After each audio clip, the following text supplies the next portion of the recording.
Welcome to a surgeon and a SEAL, and a surgeon, a SEAL, and a Marine.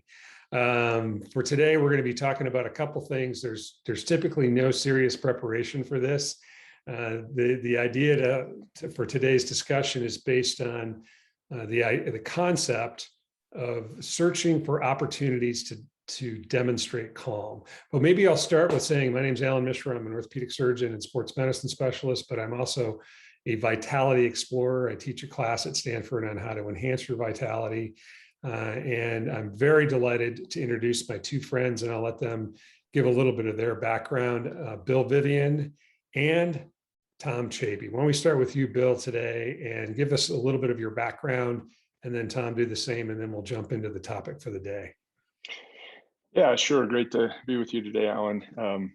Retired Marine officer after 31 years, an infantry officer, commanded from platoon up to the regimental level. And now I'm a leadership coach, and I also do some consulting and writing. So excited to be with you, and very excited to meet Tom. You've shared a few things with me about him, Alan, which makes this kind of fun. Right, so we got a Marine and a SEAL on the same Zoom thing. So hope there's going to be no pissing contest here, guys. Tom Chaby, go ahead. Tell us again who you are, or did you just Zoom bomb this thing? Yep. Thanks for having me, Alan. Great friend. Great to meet you, Bill. Likewise, I've been hearing great things about you, particularly the quote, which it sounds like we're going to be talking about today. So I'm excited about that piece. Like Alan, I'd like to say I'm a vitality explorer as well. I do not teach a course at Stanford, but I did help him one. So I feel blessed to have been able to step foot on that hallowed grounds of that fine institution. I'm a consultant like Bill. I'm a writer like Bill.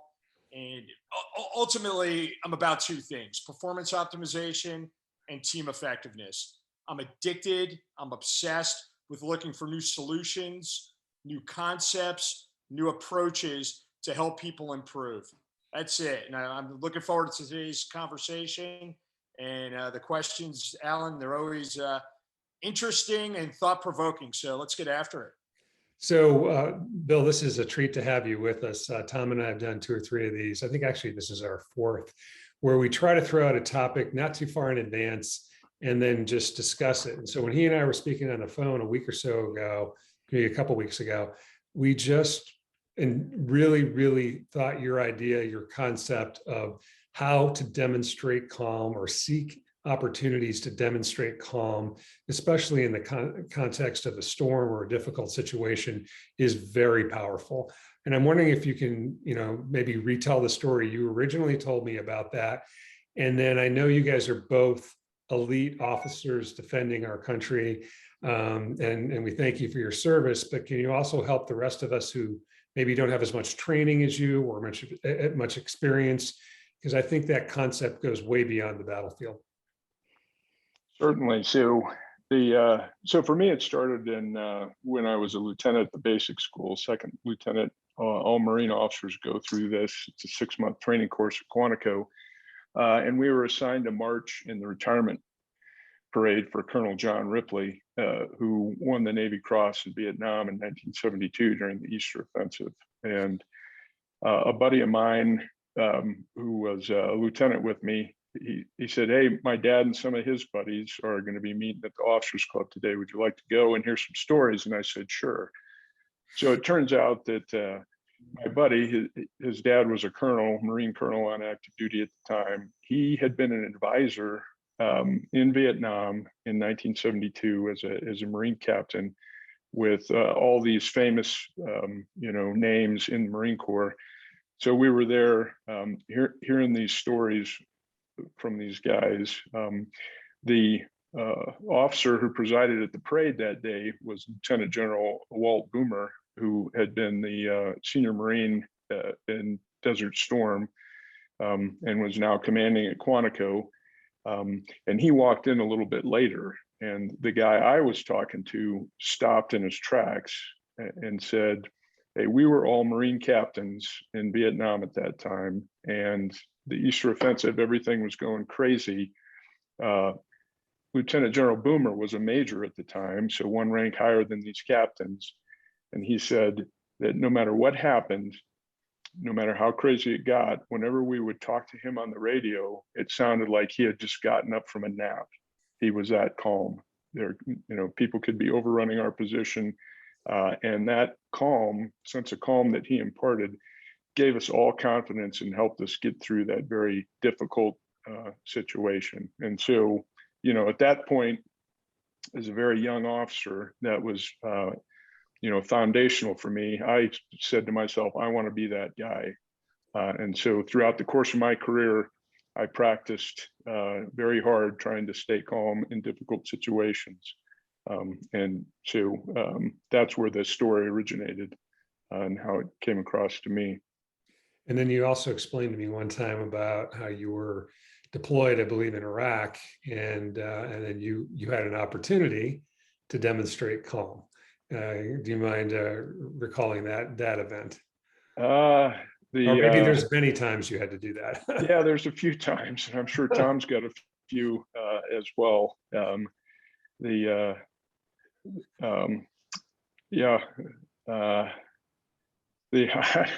honestly don't remember exactly which one you're referring to, Allan. Can you help me out there? Well, I think you said you were reading a book, and you were a lieutenant colonel, and some lieutenant came in and said they were taking fire or something like that, and you looked up from your book and you said thank you for your report, and calmly probably took. I don't want to put words in your mouth, but just that's what I remember from what you told me. But maybe there's some more details that I'm either embellishing or forgetting. Yeah, no, I mean it was always interesting. We would hear reports, or we would hear gunfire or explosions in the distance, and people would always react to those.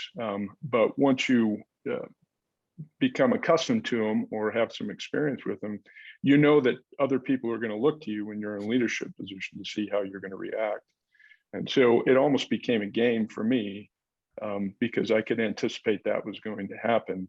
And so, it was, I think it was Patton who said that showmanship is part of leadership, right? That was his take on it.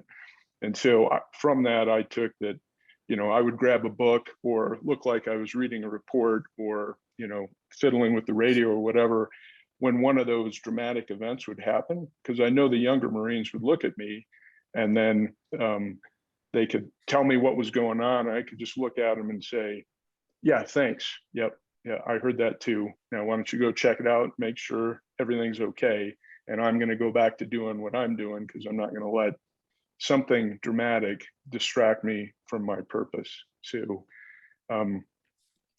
it really became, after hearing that story when I was young, it really became of looking for the opportunities and just being proactive about, hey, here's a chance. I know what's going to come up in the minds of the people and the emotions, more importantly, of the people I'm leading. How can I use that to my advantage? So I think there's a lot to unpack there. Tom, I'm sure you have had similar experiences. Do they teach you, if I may be a little snarky, do they teach you how to demonstrate calm at BUD/S? I mean, or is that embedded in the SEAL training, or in your experience as a commanding officer of SEAL Team 5? Well, let me just get one piece of housekeeping out of the way. I love the Marines. The fact that Bill's on this call, with all authenticity and respect. Literally, I deployed 12 times in my career, and every one of my deployments was over 6 months, and every single one of my deployments included Marines. And Bill, I was telling you the other day, I had the privilege, when I commanded in Iraq, I didn't report to him operationally, but I reported to him geographically, and I had an hour one-on-one every week with General Kelly. And General Kelly's fantastic. You talk about demonstrating calm, maybe I'm speaking out of turn to tell this story, and it's a heartbreaking story. But apparently he was, and I only know this secondhand, but apparently he was set to speak to a group, a large group. And, when you're a multi-star general or admiral, you're on the speaker's tour. That's what you do. You're a politician, essentially.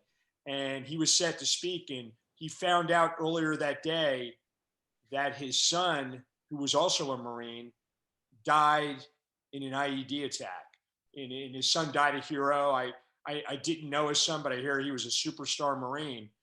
But General Kelly apparently got up, gave his talk without missing a beat. You talk about demonstrating calm. I love the man. I spoke to him for an hour a week, and I felt obligated to invite him to my change of command.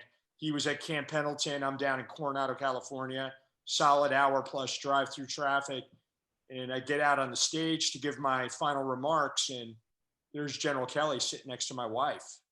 And unbelievable man. And then to go back even a little further, I was with General Mattis, the whole Rhino piece, going into Afghanistan, and another superstar. I got all the time in the world for Marines. And when you talk about demonstrating calm, it's baked into the Marine Corps' DNA. Yeah, sure, some guys get fired up. Sure, some guys are emotionally charged, when the bullets start flying. But when it comes to owning pressure, and Bill, you probably don't know this about me, that's my deal.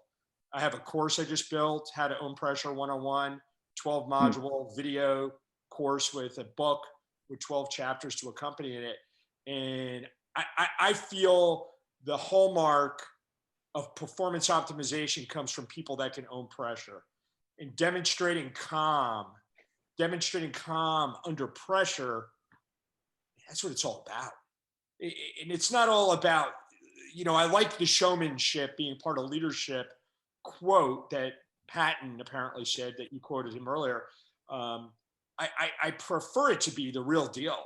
Be calm, because when you are leading, you are in the midst of a process. And if you allow things to knock you off that process, you'll not achieve the level of success you can. One of my favorite quotes is process over outcome. I'm a process guy. I want to win every battle. I want to win the war. When I was working with Michigan football, I want to win every football game. Everything I do, I want to win, but I don't go into it focusing on the outcome. I focus on the process. And if I allow some young lieutenant coming into my barracks room or my office giving me bad news to throw me off course, I'm not going to be able to do my job and follow the processes that have been proven to work. So for me, demonstrating calm in the heat of battle is the greatest compliment for a leader. And what's important, when I listen to both of you, I hear that you practiced it, you studied it, you tried to work on it. And I see this in the operating room, or I've seen it in the operating room for decades. Somebody hits a small bleeder or has something's not going right, they end up panicking, and panic does not lead to good decisions. And yet you still have to make a decision. You still have to move forward. There's still, it's not a battle, it's not a war, but it's somebody's life or livelihood that's in there. And we all have been trained in one way, form or another to figure out that bad decisions are the product of panicking or not being calm. And if you want to make the best decision, you need to, as you so eloquently stated, Bill, to search for opportunities to demonstrate calm. But what I've been actually trying to do since you told me that is to do that in microdoses. So instead of take out the garbage, honey, maybe not necessarily with that tone, right? and you've had a bad day, you've had a long day. There's nothing bad about that, but instead of either trying to get upset or worried about it, or I've already was going to do that, or I already did it, just calm. And if you get little things better, little, maybe, small issues, not in the middle of a battle or a storm, but if you repetitively learn how to demonstrate calm under annoyances, under minor problems, I'm asking, I guess, does this later build you to be able to handle the bigger things? Either one of you. Yeah, well, uh, two things there, Alan. I mean, first of all, it really resonates what Tom said about process, right? Because that coincides with the point you're making. And, the operating room is a perfect example. If something occurs that's unexpected, the emotional center of the brain is also the most primitive part of the brain, right? And so if you get trapped in the emotional center of the brain, you're going to really struggle to think critically. And so process-wise, understanding what your anatomic nervous system is doing in real time, in the moment, and being able to get control of that, calm yourself down, you can shift back into your critical faculties. And so the process stuff is very, very powerful. And it goes with what you're saying about the practice. I mean, if you jump right into the Super Bowl, you're going to be overwhelmed, right? And so a lot of times, working on those little things, it's like the Atomic Habits book you may be familiar with, and the 1% rule, being able to improve 1% your performance and focus on those little things every day. I mean, a lot of times when we talk about things like integrity, right, it's making those little choices every day that add up to a life well lived. When the big events occur, you prepared yourself for those challenges. But if you don't put in the work on a regular basis, commit to the process, as Tom says, then no matter what the endeavor is, you're not going to be prepared. Whether you fail to study for an exam, whether you fail to put in the work, the training miles to prepare for a marathon, whatever the challenge is, if you don't put in the work, you're not going to be ready. It's the same thing with practicing calm under stress. Let me give everybody a little tip out there. This is something I do for the Stanford Vitality classes. When people talk about taking a deep breath or taking a pause, checking, in my world, it's when somebody's in a cardiac arrest, first thing you do is check your own pulse. That's just a little sassy thing to say. But if you actually take a couple deep breaths in this manner where you go, you're doing two things. One, you're giving yourself the pause, and I recommend maybe 3 or 4 or 5 of those. I have been known to quietly do that if I'm in the operating room and do that, have an issue to deal with. But what happens anatomically when you do those deep breaths, especially when you take this like sort of 2 sniffs in, you're going, you're expanding your lungs a little bit more. And then when you blow it out, you're getting rid of a little more carbon dioxide. And carbon dioxide is one of the reasons why people panic. So you don't necessarily, when you're underwater, panic because of your lack of oxygen. You're panicking because you have too much carbon dioxide. The second thing is when you do those deep breathing exercises, you can actually calm down your frontal lobe. So your frontal lobe is screaming at you. Your other parts of your brain are screaming at you to freeze, fight, or fight. And when you take ownership over your autonomic nervous system, which you can practice. So when I practice deep breathing or when I practice other things, I try to put those into play. Actually, it worked out really well this fall. I was in a golf tournament, and I was every time before I took a putt or teed off, I was doing my deep breathing thing. And my buddy was saying, "What's going on there?" And I go, "Don't mess with me. This has nothing to do with golf." But I think it is something you can learn. I think it is something you can practice. And you just helped me there, Bill. And I think when each time you demonstrate calm in a minor, moderate, or severe situation, I'd like people to think of that as putting money in your Vitality bank account. So when you do that and you do that and you do that again, especially if something bad happens, you're going to be better trained, as you said, better prepared to not panic when I hate to use these terms because I'm not military, but when the virtual IED goes off, when the virtual gunfire starts, when the virtual explosion occurs, you're going to be better adept at demonstrating calm. What do you think, Tom? I've been thinking for a few weeks actually about your breathing techniques, and I've known about breathing for years and how it's effective. And I'm putting it in a different category. And the category I put it in is it's an intervention strategy.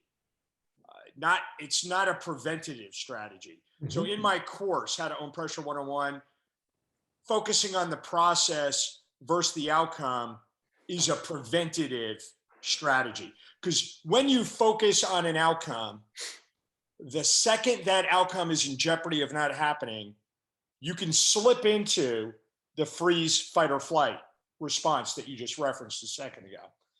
And that's just natural. It's baked into our human DNA through evolution. But the breathing is something you can do when you first you have to be aware. Oh my goodness, maybe I'm being a little bit overwhelmed by the situation, the bleeder, the situation in the battlefield. It's the fourth quarter of a football game and we're losing by 8 points, whatever the situation might be. The breathing will help you. But I would encourage people, think about pressure before you even get there. Just like Bill said earlier, he practices. Yeah. You know, it's amazing to me, and it wasn't amazing to me until I became a little bit more seasoned in life, that we don't teach people how to think properly. We don't teach them anything about mindsets. And I think that's a mistake. And I can see you biting your lip right now, Allan, because you want to jump in. And I want to hear what you have to say. But I think the reality is, because I'll just leave you with this. One mindset will lead you into freeze, fight, or flight. And that mindset isn't helpful. Where a different mindset will lead you to a place where you're just going to own the moment, where you can demonstrate calm, the theme of today's talk. Allan, take it away. I see you. You want to get after it. Well, I have a tough question for both of you. And I can only do it from my perspective. So somebody said to me when I was early in my surgical training, I was a very, very famous spine surgeon. And his 2-hour long talk was all the complications that he had in spine surgery. And so his definition of being an expert in spine surgery was not that he was so great at it, but that when something went wrong, he knew how to figure out how to mitigate the pain, mitigate the disaster that might have occurred. And that stuck with me. It stuck with me is that so we are all going to have problems. We're all going to have issues. We're all going to have pressure, pain, adversity. And that's how you get to be better at whatever you're going to do. And here's why I was biting my lip. And I don't know quite how to say this without being controversial. I think we have a society that has become allergic to adversity. The umbrella parenting, the coddling of a variety of different problems and issues is not helpful in my opinion. And I guess I'm going to have to own that. But I do think that by experiencing difficulty and adversity, we become better humans. And if you take away every single piece of adversity from any category of person, it's kind of like being too clean as a kid. It has a higher risk of developing allergies. If you have a dog as a kid, you're less risk of having allergies later. So am I off base in thinking that to some extent we become allergic to adversity? Yeah, I mean, from my own perspective, I think that there's plenty of examples that you can point to of allergies to adversity. But in a country the size of the United States with over 300 million people, there's plenty of evidence at the other end of the spectrum as well. So I think, and I would just point to the young Marines I worked with, millennials and whatnot, who they actually sought out adversity. They sought out challenge, more than anything. And it helped them grow in the way that you're describing about the benefits of facing adversity and coming through it successfully. So I just think that there's plenty of evidence, and there's social media, and then the helicopter parents, or snowplow parents, as they say in Colorado, where it's even more dramatic, right? I don't think that that's healthy and doesn't help anybody, and we see evidence of that in our society. But I think it's not all doom and gloom, because I think there are many who are in conditions of adversity and are still overcoming those. If it's you just have to look a little harder for evidence of that, but it's out there. That said, it's interesting because in my own research, there's plenty of evidence of how beneficial overcoming adversity is, particularly in a group setting. So, you mentioned buds, any of the hardest military training, right? If you come out of it okay on the back end, then as you look back, that experience gets better and better in your memory, in the collective memory, because it was a defining moment, and it brought you together, and that's part of the secret formula, I think, that produces SEALs in particular. So I don't know what your thoughts are on it, Tom. Yeah, shared adversity is one of the most powerful galvanizing dynamics out there. And it is the secret sauce behind the SEAL community, but it's also the secret sauce behind the Marine community, the secret sauce behind the Special Forces community. And I don't know how in the world we stole that moniker that Buds is the hardest training in the world. Buds is really hard. I've had the opportunity. I was the deputy commander at Buds for a couple of years, and I was an instructor earlier in my career, so I'm real familiar with. It's all marketing, Tom. It's all marketing. We're brilliant at that. But the truth is, and I had a conversation earlier today, and we have all sorts of cultural challenges in the SEAL community right now. And I think some of them circle around entitlement. We are, to somewhat of an extent, media darlings. But, all I could think about was the Rocky saga, back when Rocky was nothing, and he had the meat, and he had no money. He had his pet goldfish, Cuff and Link. And, he had this girl who he liked, and his friend, and it just, Philadelphia, the whole deal. And he fought through. The adversity was everywhere. And, when he got in the rink and he's getting pummeled, it was like nothing. It was like nothing. It was perspective for him. Then all of a sudden he wins, and then he goes forward, and now he's a superstar millionaire, and he's soft. And then he has to go back to his roots. And it's a great metaphor for the power of adversity. Adversity, it's my favorite topic. And as an instructor, a SEAL instructor, my job was to simulate adversity. It was to manufacture adversity. And how did we do that? We did it through, pain, misery, but then we also used incomplete information, changing information, anything to make the students' expectations off base, to throw them off. Like, what routine do they normally have? Throw them off. And that's where we found, and this is what I found, where the superstars in life, those all-American athletes, the big, tall, good-looking guys, the three of us fit in that category. I'm being facetious, but the people who have the most success in life also have the least adversity. So yes, maybe they're genetically blessed with strength, speed, endurance, intelligence, things of that nature. But when things go ugly, do they have the mechanism to respond? And that's where the interesting things happen in training, where you see that young men. And I tell a story about these 3 Bud students that were going through, and their names were Rob, Don, and Nick. And Rob was an All-American football player. Don ran a 404 mile in high school. And Nick could barely make his JV anything team. And they're going through Hell Week. Rob and Don implode. They don't know how to handle the manufacturer simulated adversity, while Nick has been facing adversity his whole life. Don't go out for football, you'll never make the team. Don't go out for track, you're not a good enough athlete. You're just not, don't go to the Navy, you're not smart enough. And he just time after time after time learned how to persevere, learned how to adapt and overcome. He created a process to navigate through adversity, where those two other gentlemen, the All-American football player and the great runner, they never were forced to create a process to navigate adversity.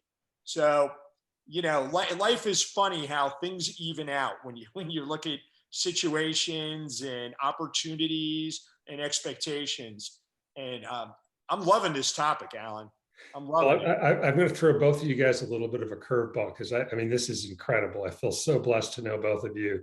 And I know that your experience and your wisdom in this category is amazing. And one of the things I've thought about in this context of adversity is a strange word to pair with adversity is gratitude. And I now am grateful for the difficult times that I've had in my life, because it's been some of the best teachers.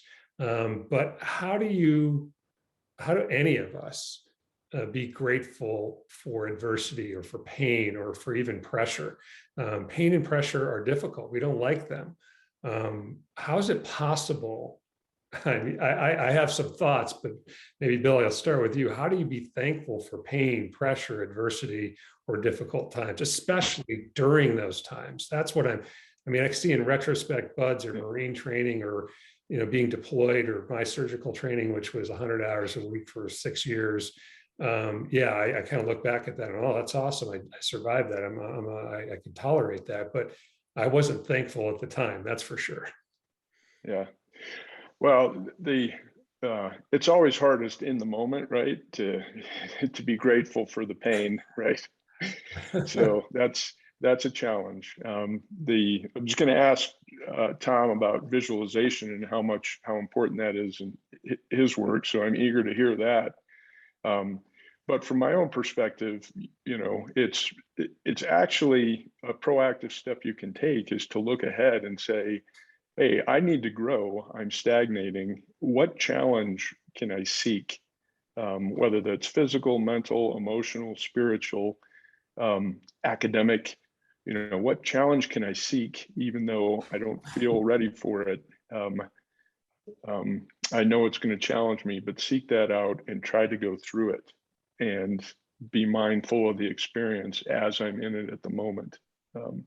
And that would be a great opportunity to practice gratitude for what you're learning. Sometimes it's hard, but if you expect it ahead of time, it kind of anesthetizes you to some of the negative emotions that can rise up, and actually can flip it a little bit to that, you know, that would be one way. And then, you know, I mean, actually, if you're in a leadership position, it's a game changer, because that's a gift, because that's your opportunity to get, you know, receive from the people you're leading support, because you know they depend on you. And so you're able to get out of your own small prison of your own pain and really look at what you can do for them. And that's a gift. I mean, if you can, we talk about that sometimes in leadership positions, but I don't know, what are your thoughts, Tom?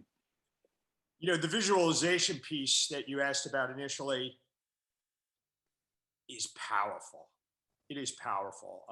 I learned about visualization back in 9th grade in high school, and I was like a budding athlete. I was at best an average athlete who desperately wanted to be above average. So I was looking for every advantage. I wasn't tall. I ended up being 5'11", but I was not 5'11" until my senior year of high school. I was with these 3 other guys, the 4 shortest guys in the class, all the way till my junior year. I was not huge. I was not super fast. So I had to find another competitive advantage. And for me, it ended up being my mind. And that was the only way I could become better. And I learned about visualization.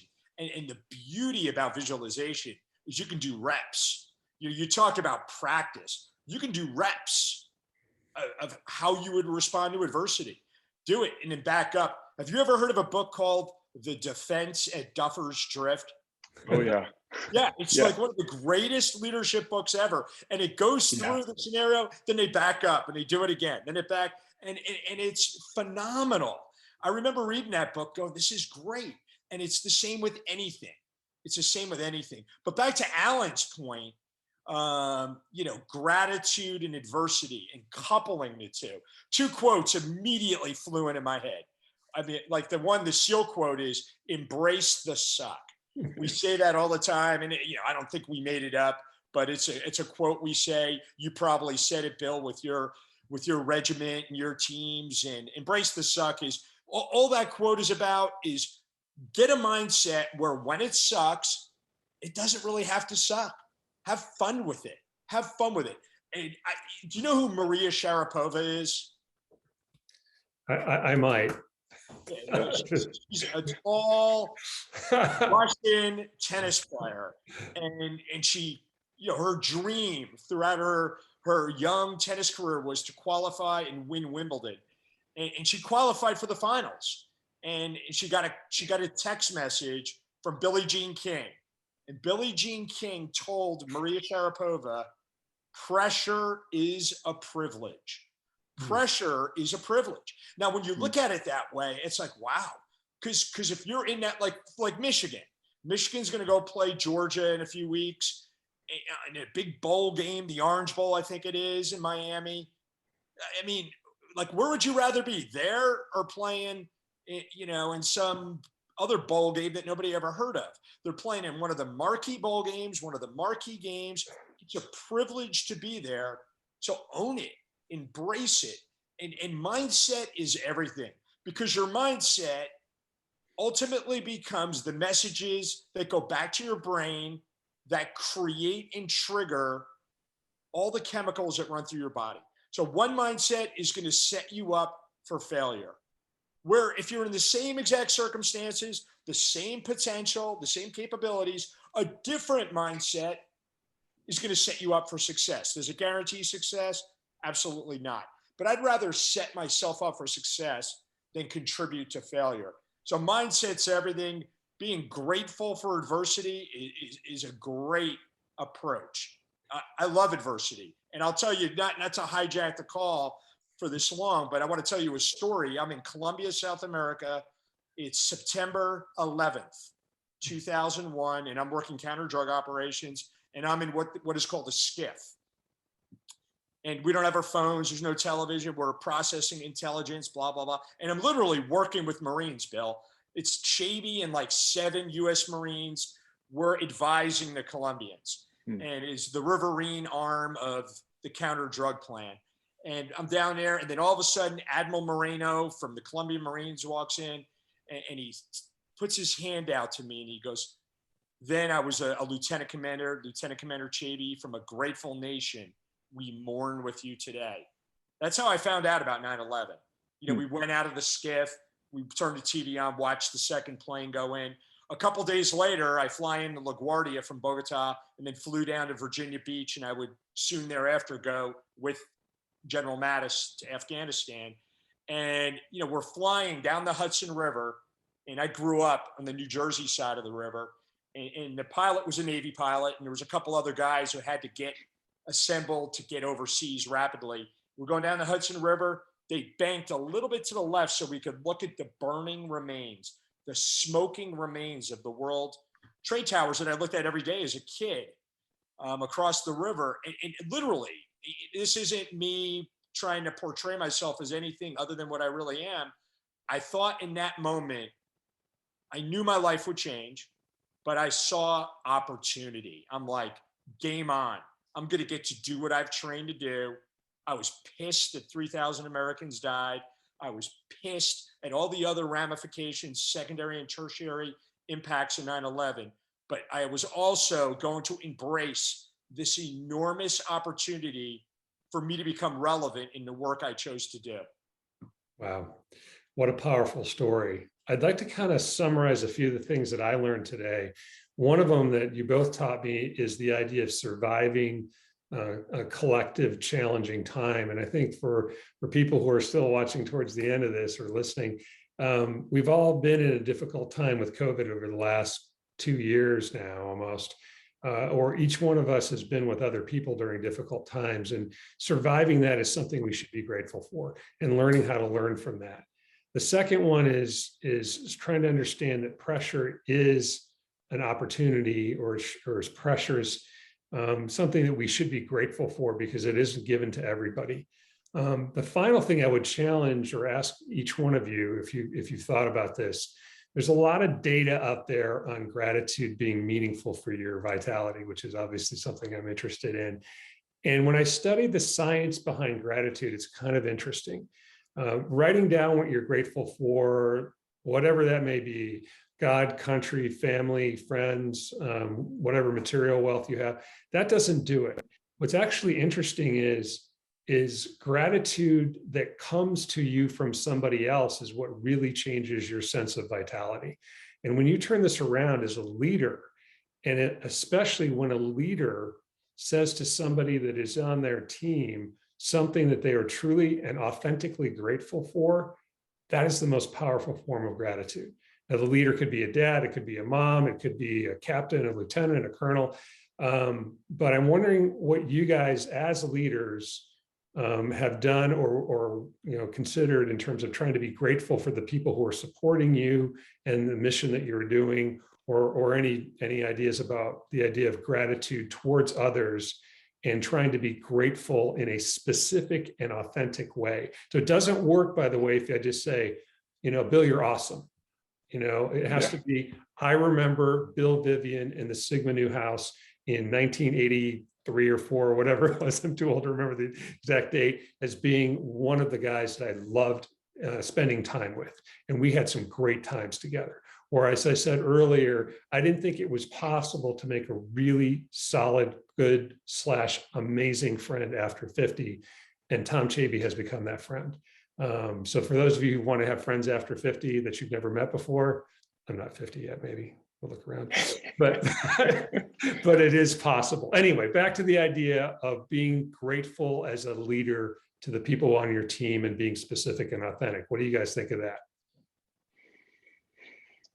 Yeah, well, I'm a big fan of it, first of all, and I think here's a good example, Allan. This is something I learned from my wife, Marnie, because she went through most of the Marine journey with me, right? And so whenever she would be shown appreciation for the sacrifices that she made, it was very powerful. So even just a simple thank you. So it took me a little while, it took me years to really pick up on it, but I saw how big of an impact it had on her, which then was reflected on me. And, because then it was a family enterprise as we're going through the Marine experience together. So, in the Marine Corps and the Navy, you can't give anybody a bonus for a good job. You can't, give them extra anything tangible. So what I started to do later in my career is for what, direct reports, like when I was a battalion commander, company commanders, I would write a thank you note to the spouse of my company commander and just say, hey, I can't give you a bonus.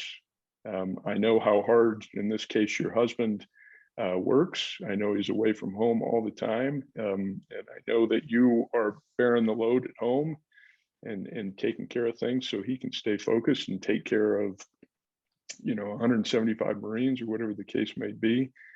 Thank you for what you do. I really appreciate it. And man, I tell you, that handwritten note to that particular audience, I still, years later, decades later in some cases, I still hear about the impact that had in a positive way.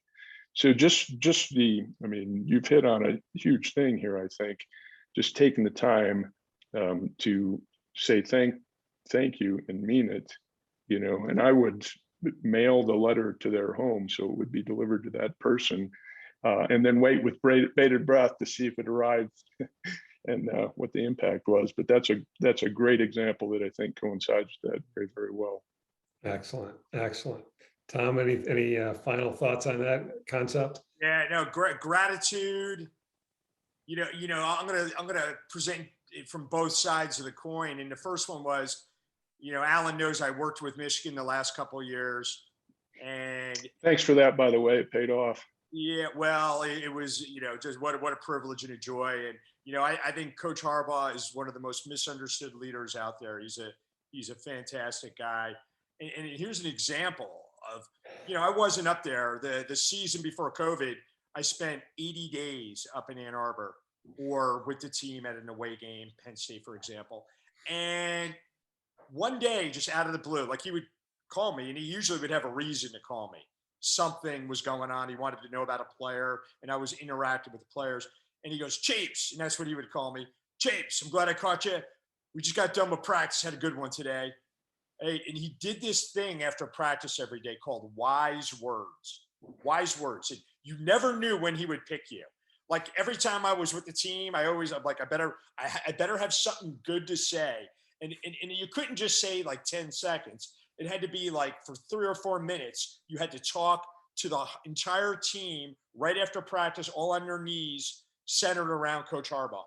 And, he would just sit there and he'd go, B. Hawkins, wise words. And in this one day, he calls me up. I'm down in Florida where I live. I was not in Ann Arbor. I wasn't scheduled to go up for a couple of days.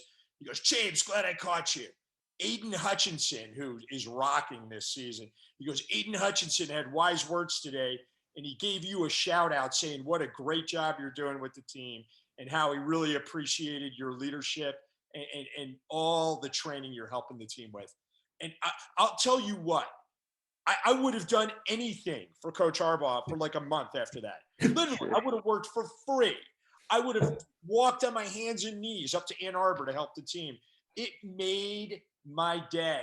And then the other side of the coin is I love that in our culture nowadays, people come up to me, they come up to Bill. I could not wear my uniform in Starbucks because people would buy my caramel macchiato for me every time. It drove me nuts. So I just would go in there without my uniform on or go through the drive-thru. But even then, people would see me in their rearview mirror and pay for my drink. And so what I do now is when I see a service member in the airport, I never tell them I served and I'm a retired naval officer. I go up to their kid and when I see him with a young child, 10, 11, 13 years old, and I just go, hey, you should be so proud of your mom or dad. And you could just see them glowing, and they should glow. They deserve that. But it's the recognition. It's the gratitude. They don't need to hear that. When people say that to me, I feel uncomfortable. But when you say that to somebody's kid, man, that is powerful. Awesome. I think the thing that I'd like to end on here is that Captain Chaby drinks caramel macchiatos. I mean, come on. Is that allowed in the SEAL community that you drink a caramel macchiato? I mean, oh my goodness. Tell me something better. Listen, my wife drinks it black, no cream, nothing. Okay. She puts me to shame. Well, I think that's why the SEALs are getting a little soft or something. They're drinking caramel macchiatos. Now, what I would love to say to both of you with authenticity and serious gratitude is what a great conversation. I know we can go on forever, but I thank you, Bill, Vivian, Tom, Chaby. This has been a surgeon, a SEAL, and a Marine today about how to deal with adversity, how to pair gratitude with adversity. And thank you so much. All right, take care, everybody.